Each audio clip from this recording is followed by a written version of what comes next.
Hey, I'm Mark with Fluance, and today we're going to be talking a little bit about turntable specifications and terminology that will help you in deciding which turntable that you want to buy. Now, a lot of people, when they go into purchasing or making a decision on a turntable, they choose between a belt drive and a direct drive turntable.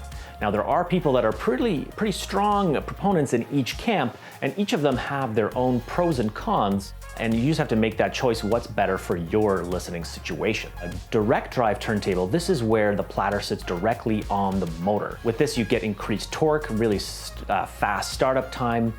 However, you do get increased vibration and increased noise because the platter is directly on that motor. Now, when it comes to a belt drive turntable, this is where the platter actually sits on a bearing and is actually driven by a belt that is attached to a separate isolated motor.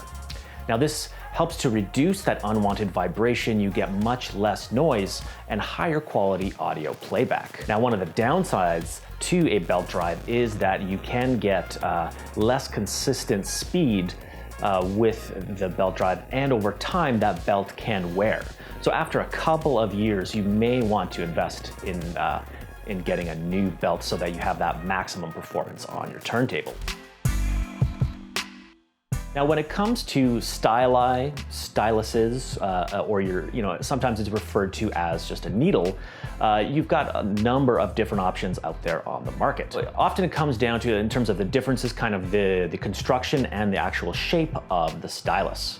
So when it comes to the construction of the stylus, you're going to encounter two main ones, this being a diamond bonded, sometimes called diamond tipped, or a nude diamond.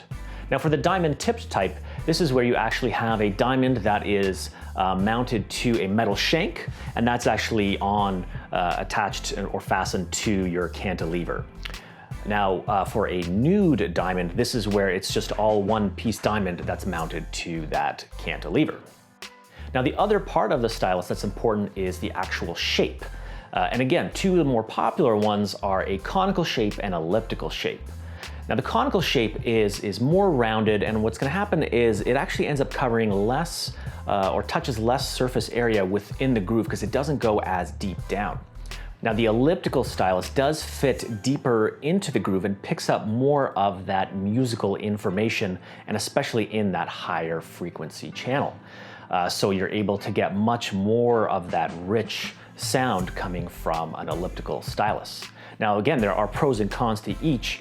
With an elliptical, you require much more precise alignment so that it does sit perfectly in the groove. Otherwise, you may hear some distortion. The conical one doesn't fit as deeply. You don't get all that rich musical information, but also you don't pick up some of the dust and debris that could be deep in the grooves, so you may hear less of the sort of pops and clicks if you have really old or more damaged records. So again, there are pros and cons to each, and some people even like to have both of them depending on what record they're listening to.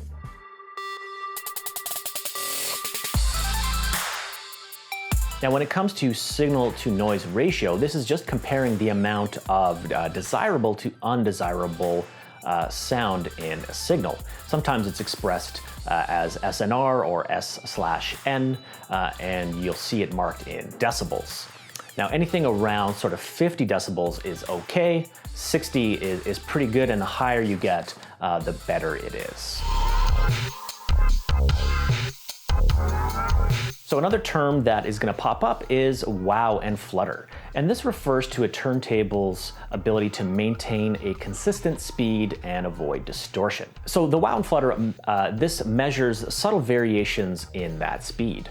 So for high frequency variations, this would be referred to as the flutter, and the low frequency deviations would be referred to as wow. And most people look at the flutter at being a little bit more important for that measurement, but these are all linked together. So the average turntable will have a wow and flutter measurement of 0.1 to 0.2. Now, a lot of people can't actually perceive the difference up to 0.25, where people with sort of more refined ears, they'll be able to hear half that amount, and that'll be unacceptable to them. So you do want to pay attention to this number, as it is important and really can determine the quality playback of a turntable. Now, some people also look at the difference between a new turntable and a vintage turntable, and some opt for new with a higher Wow and Flutter rating. So as an example, something with a 0.15 as a new turntable can be more desirable than a vintage turntable with an original rating of 0.05. Because what happens is, over time, the mechanical components and electrical components can wear. Surges in the electrical circuits can impact that speed. So that's where a new turntable can be more desirable, even if it has not as good of a Wow and Flutter rating.